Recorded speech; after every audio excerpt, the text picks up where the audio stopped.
जब mummy papa रात में सोने जा रहे होते हैं तब उनकी बेटी भी आ जाती है और अपने पापा के ही साथ सोने की जिद करने लगती है। मम्मी के लाख मना करने पर भी बेटी जिद पकड़कर अपने पापा के पास ही सो जाती है। 4-5 दिन बाद पापा अपनी बेटी के रूम में जाते हैं और देखते हैं कि उनके बेड पर खून लगा हुआ है, जिसे देखने पर पापा को पता चलता है कि बेटी को पीरियड शुरू हो गया है। ये बात वो अपनी पत्नी को बताते हैं, जिसके बाद वो तुरंत हॉस्पिटल से आती है और बेटी को सैनिटरी पैड देते हुए समझाती है कि अब तू जवान हो गई है और पापा के साथ सोने का बचपना छोड़ना होगा। उसी रात मम्मी पापा दोनों एक साथ सो रही होती है और बेटी एग्जाम की तैयारी कर रही होती है। तभी बिजली कड़कती है और इसे डर कर बेटी अपने पापा के पास जाकर सो जाती है। ये देखकर मम्मी को बहुत गुस्सा आता है और फिर से उसे अपने कमरे में जाने के लिए कहती है, लेकिन पापा भी अपनी बेटी के बिना नहीं रह सकता था और फिर से बेटी के पास जाकर सो जाते हैं। ये देखकर मम्मी को अंदर ही अंदर बहुत बुरा लग रहा होता है। दिन ही उस लड़की को स्कूल में ही पीरियड शुरू हो जाती है और मैडम से बोलकर टॉयलेट करने बाथरूम जाती है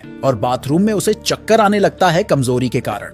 लेकिन कुछ देर बाद ही पम्मी फिर से बाथरूम जाने के लिए कहती है। तभी एक लड़की मैडम से कहती है कि अब तक ये 10 बार टॉयलेट जा चुकी है। इसके बावजूद मैडम उसे टॉयलेट जाने की इजाजत दे देती है। जब पम्मी बाथरूम जा रही होती है तो अचानक उसे चक्कर आ जाती है और वो नीचे गिर जाती है, जिसके बाद तुरंत उसको हॉस्पिटल में भर्ती कराया जाता है। और जब डॉक्टर चेकअप करते हैं तो वो हैरान हो जाते हैं। अब ये डॉक्टर अपने नर्स को लेडीज डॉक्टर को बुलाने के लिए कहता है, क्योंकि डॉक्टर के सामने बहुत बड़ी समस्या आ गया होता है। स्कूल की मैडम पम्मी के माता को तुरंत स्कूल में आने के लिए कहती है। दूसरे कमरे में डॉक्टर पम्मी से पूछती है कि क्या तुमने किसी के साथ संबंध बनाई थी, लेकिन पम्मी कुछ नहीं बोलती और डॉक्टर से कहती है कि मुझे पापा से मिलना है। थोड़ी देर बाद पम्मी की माता भी आ जाती है और टीचर उन्हें कुछ ऐसा बात बताती है कि उनके होश उड़ जाते हैं।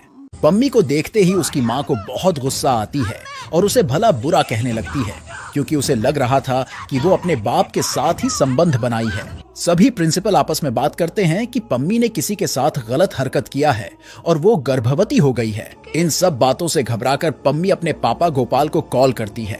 तभी मैडम जी आ जाती है और उन्हें कॉल नहीं करने देती हैं और स्कूल में अफरा तफरी मच जाती है। कुछ देर बाद पम्मी के पापा वहां पहुंच जाते हैं, जिसके बाद एक मैडम एकांत में उन्हें ले जाकर बताती हैं कि तुम्हारी बेटी पम्मी गर्भवती है।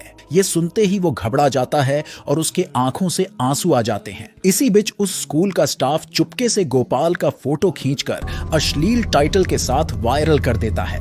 पम्मी के पापा असलियत का पता लगाने के लिए प्रिंसिपल के ऑफिस में जाते हैं, जहां सभी टीचर उसे ही बलात्कारी समझकर बाहर निकाल देते हैं।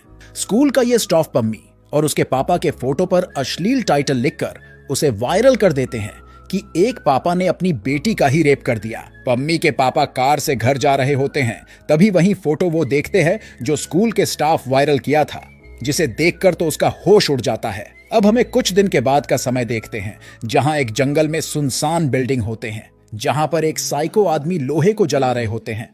साइको एक ऐसा खतरनाक चीज बनाया होता है जिसे मानव को जिंदा जला सके। तभी उसके सामने जैकेट पहने हुए वो साइको आता है और पम्मी की कुछ फोटो उसे दिखाता है।